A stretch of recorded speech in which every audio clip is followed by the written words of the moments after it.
ओम नारायण नारायण नारायण नारायण। सभी मित्रों को राम राम। दोस्तों, आज मैंने एस एस राजामौली सर का एक वीडियो देखा। अभी हाल ही में उन्होंने एक प्रेस कॉन्फ्रेंस के दौरान एक प्रश्न का उत्तर दिया था। वो वीडियो कुछ मित्रों ने मेरे साथ आज शेयर किया था। और देखिए, बहुत सारे मैसेजेस वगैरह आते रहते हैं, बहुत सारे मित्र वीडियो शेयर करते हैं। मैं ज़्यादातर क्लिक भी नहीं करता वीडियोज़ पर, क्योंकि इतने सारे वीडियोज़ होते हैं, इतने सारे कमेंट्स होते हैं, सब मैं देख नहीं पाता। पर पता नहीं कैसे आज ये वीडियो कुछ मित्रों ने शेयर किया और मैंने क्लिक कर दिया। और मैं बहुत प्रसन्न हूँ, बहुत खुश हूँ कि ये वीडियो मैंने देखा। सबसे पहले तो जिन भी मित्रों ने ये वीडियो मेरे साथ शेयर किया था, उनका मेरे दिल से धन्यवाद करना चाहता हूँ। अभी देखिए, आरआरआर के बहुत सारी जगहों पर प्रमोशनल इवेंट्स चल रहे हैं, प्रेस कॉन्फ्रेंस वगैरह चल रही है, कई सारे प्रश्नों के उत्तर दे रहे हैं राजामौली सर अलग अलग जगहों पर। तो वो सारी वीडियोज़ तो मैं देख नहीं पा रहा हूँ, पर ये वीडियो जो मैंने आज देखा, इसे देखते ही सबसे पहले मेरे मन में जो बात है वो ये कि भाई मुझे इस वीडियो को आप सभी तक पहुंचाना है। तो इस पर हम बात करें उससे पहले ये वीडियो आप पहले स्वयं देखिए। मेरा नाम जगदीश सिंह है, मैं इंटरव्यू टीवी से हूँ। मैं आपका और आपकी टीम का अभिनंदन करता हूँ इस बात को लेकर के कि चाहे वो बाहुबली रही हो फिल्म आपकी, और चाहे ये आरआर फिल्म रही है आपकी, आपने भारत के गौरव को दिखाया है। चाहे वो सनातन धर्म का रहा हो, चाहे वो हमारे बैरियर्स का रहा हो। मैंने भी आपकी फिल्म का ट्रेलर देखा, गाने देखे, मुझे बहुत अच्छा लगा। और मैं इसीलिए आपकी टीम का अभिनंदन करता हूं कि आप हमारे उन इतिहास को दिखा रहे हैं जो हमारे बच्चों को, हमारी नई पीढ़ी को सीखना है। तो मैं ये आपसे पूछना चाहूँगा कि ये जो दो चरित्र आपने उठाए हैं, अल्लूरी सीताराम राजू, कोमाराम भीम, तो इनके बारे में थोड़ा सा आप हमारे दर्शकों को बताएं। Okay, my Hindi is not so good, but I tried to answer the question the way I understood. Uh, Generally, from my childhood, whenever we learned the stories of ancient India, how they were portrayed, how world perceived India, was like it's a dusty place, it's a country of poorness, it is a country of sick people. No, it used to make me feel very, very bad about it. The British newsreels, if you take the archives, no, it always showed India as an third world country, and no, those kind of things. Of course, a part of it was true, but at the same time, I was taught from my childhood, India has a rich history, India has a rich culture, and just plain richness. India had so much of richness. And if you read other historians, if you take, I forgot the name of the Dutch explorer who came to South India, and he wrote the annals of Vijayanagara Samaraja in South, ruled by Krishna Devaraya. In that he writes, he went into the houses of commoners, house of the commoners, and he found that everyone, males and females, wore anklets made of gold. Okay, this is truth. This is the truth. This is a fact that was recorded in history. And he also wrote that middle class people had the bathing vessels made of gold. No, that is what the culture, what is the history of India. But that was never shown. That was never told. So I thought, okay, why should I take a Westerner account of what India is? No, I'll take account of what I was taught in my childhood, what I would imagine my country would be, what I imagine my freedom fighters would be. So that's the reason why I chose. So even if you take the stories of Komaram Bhim, and if you take the stories of Allur Sitaram Raju, which were in 1920s, whatever historical account we have is still written by the Britishers, right? Not by Indian historians. What we have is some legendary folklore that we have, and historicals written by the British. That is not what I wanted. That is not how I imagined my freedom fighters to be. That's the reason I took a completely fictional account of their lives, Allur Sitaram Raju and Komaram Bhim. There is a time in history where we don't know what happened to them. During 1920s, they went away from their homes, from their respective places. After 3-4 years, they came back to their respective places and started fighting against the oppression. So what would have happened in those 3-4 years? So many things could have happened. So I took my own tale of weaving this imaginary tale of fantastic friendship, fantastic enmity between these two forces, and how they inspired each other to become the ultimate freedom fighters they were. So there is an element of patriotism that runs in the story. There is an element of freedom struggle that runs in the story. But the main line of the story is friendship between these two legendary fighters. दोस्तों अब आप समझ ही गए होंगे कि ये video मैंने क्यों आप सबके साथ शेयर किया। देखिए, सबसे पहले तो इस वीडियो की शुरुआत में जिन भी पत्रकार ने प्रश्न पूछा, मैं उनका हृदय से धन्यवाद करना चाहता हूं, क्योंकि देखिए उनके प्रश्न में ही अपने देश, संस्कृति, सनातन संस्कृति के प्रति जो गर्व की भावना है वो हमें दिखाई देती है। और जिस बात ने मुझे सबसे ज़्यादा प्रसन्नता दी, जिस बात ने मुझे सबसे ज़्यादा खुशी दी, वो ये कि जब वो पत्रकार ये प्रश्न पूछ रहे थे, जब उन्होंने कहा कि आपकी फिल्मों में आप जिस प्रकार से सनातन संस्कृति को इतने गर्व के साथ दिखाते हैं, तो ये वाक्य सुनने के बाद भी राजामौली सर के चेहरे पर कोई संकोच नहीं था।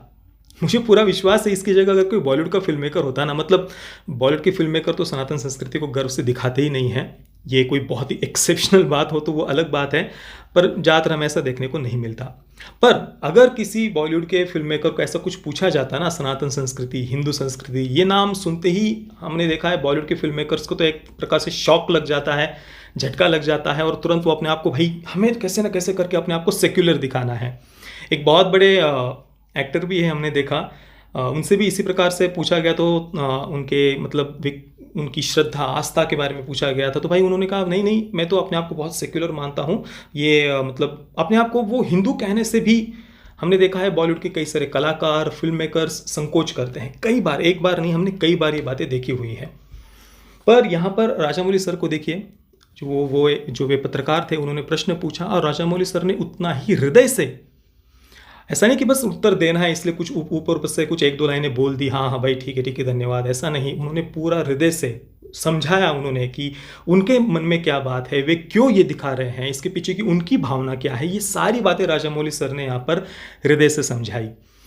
और हमने देखा है राजामौली सर ने जिस प्रकार से कहा कि भाई जो ब्रिटिशों ने इतिहास लिख कर रखा है वही इतिहास हम आज भी पढ़ते आ रहे हैं। उन्होंने हमेशा से ही भारत को एक थर्ड वर्ल्ड कंट्री की तरह, जहाँ पर बस बीमार सांप सपेरों वाला देश, इस प्रकार से विश्व के सामने हमारे देश को उन्होंने प्रस्तुत किया है।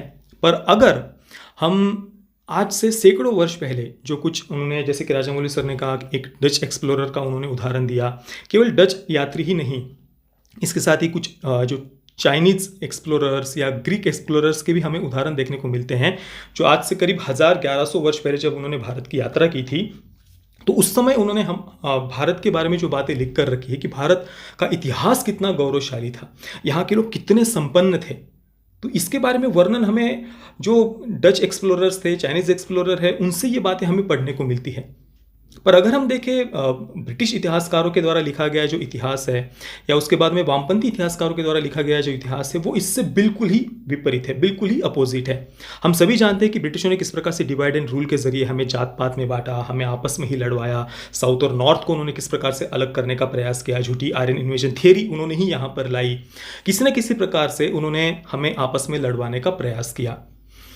तो इसके परिणाम आज हम अभी भी भुगत रहे हैं। पर राजामौली सर के मन में जो बात है ना, उन्होंने खुद कहा कि भाई ये जो गलत तरीके से हमारे देश को, हमारे प्राचीन भारत के इतिहास को जो रिप्रेजेंट किया जाता है, दिखाया जाता है दुनिया के सामने, ये परसेप्शन मुझे चेंज करना है, ये बात मुझे बदलनी है।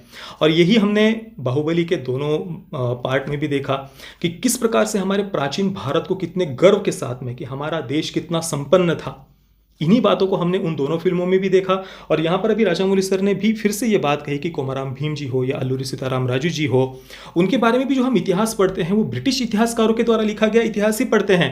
और इसी कारण से राजामौली सर ने कहा कि इसी कारण से मैंने पूरा एक फिक्शनल कहानी बनाई है, क्योंकि हम ब्रिटिश इतिहासकारों के चश्मे से, उनके दृष्टिकोण से हमारे फ्रीडम फाइटर्स को क्यों देखें, हमारे क्रांतिकारियों को हम उनकी नज़रों से क्यों देखें।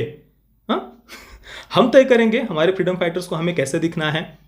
विदेशी आक्रांताओं ने हमारे देश के बारे में क्या इतिहास लिखकर रखा है, हम उसे क्यों सच माने, या उन विदेशी आक्रांताओं के जो चाटुकार है, वामपंथी इतिहासकार है, हम उनके इतिहास को सच्चा क्यों माने।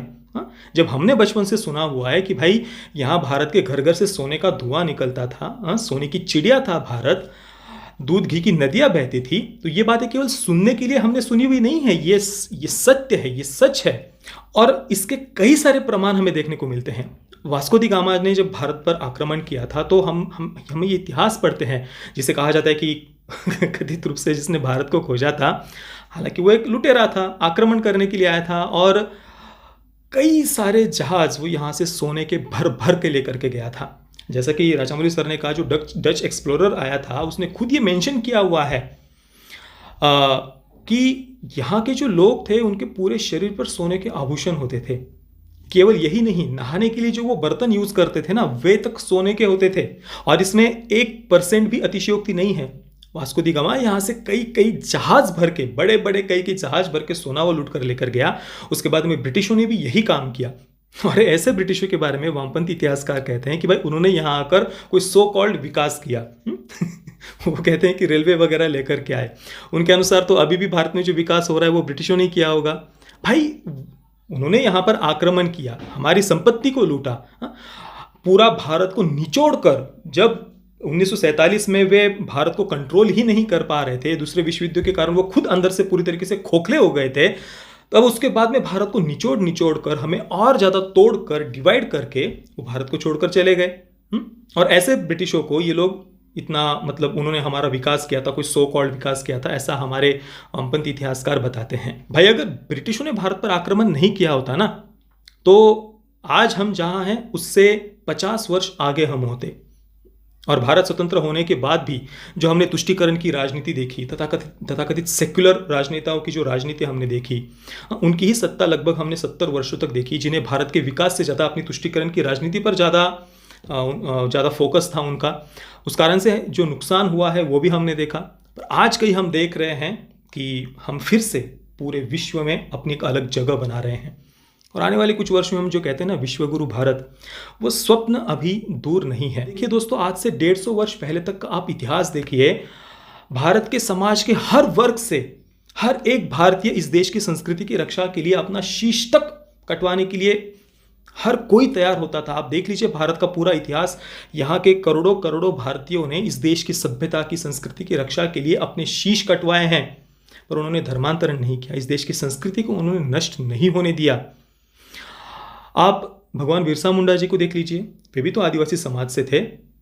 उन्हें ब्रिटिशों ने जो यहाँ की गुरुकुल परंपरा व्यवस्था को जो पूरी तरीके से नष्ट कर दिया था, उस कारण से जो उन्होंने मैकॉले की शिक्षा व्यवस्था यहाँ पर लागू की, उस कारण से भगवान बिरसा मुंडा जी को शिक्षा तक नहीं मिल पा रही थी। और उन्हें शिक्षा प्राप्त करने के लिए उन्हें धर्मांतरण करना पड़ा था। आप कल्पना कर सकते हैं, बिरसा डेविड उनका नाम रखा गया था, पर बाद में उन्होंने फिर से सनातन संस्कृति में घर वापसी की।